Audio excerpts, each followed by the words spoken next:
पूर्व सांसद अर्जुन सिंह का अभियोग, सिविक वॉलेंटियर कर रहे हैं अत्याचार। आरजी कर कांड के प्रतिवाद में भाजपा कार्यकर्ताओं ने नोआपाड़ा थाने का घेराव किया। वहां पहुंचे पूर्व भाजपा सांसद अर्जुन सिंह ने आरोप लगाया कि सिविक वॉलेंटियर राज्य में चारों तरफ अत्याचार कर रहे हैं। आज के सिविक वॉलेंटियर শুধু এই নওয়াপাড়া থানার কথা বলছি না, বা ব্যারাকপুর পুলিশ কমিশনারেটের কথা বলছি না, সারা বাংলায় সিভিক ভলেন্টিয়াররা যে অত্যাচার করছে থানা দায়িত্ব নিয়ে নিয়েছে।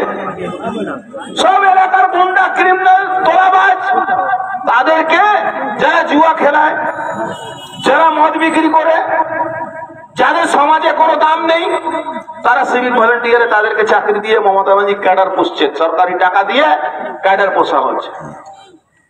দয়া করে এই সিভিক ভলেন্টিয়ারদেরকে ওই যা কাজ আছে হোমগার্ড, ওই পরিষ্কার থানা মধ্যে করান, আমাদের কোনো অসুবিধা নেই। তাদেরকে নিয়ে রেড করতে যাবে, আপনার খাতি বর্দি আছে, আপনার সম্মান করব। ভারতবর্ষের সংবিধানকে আমরা সম্মান করি, ভারতবর্ষের সংবিধানের শপথ নিয়ে আপনারা চাকরি করেন।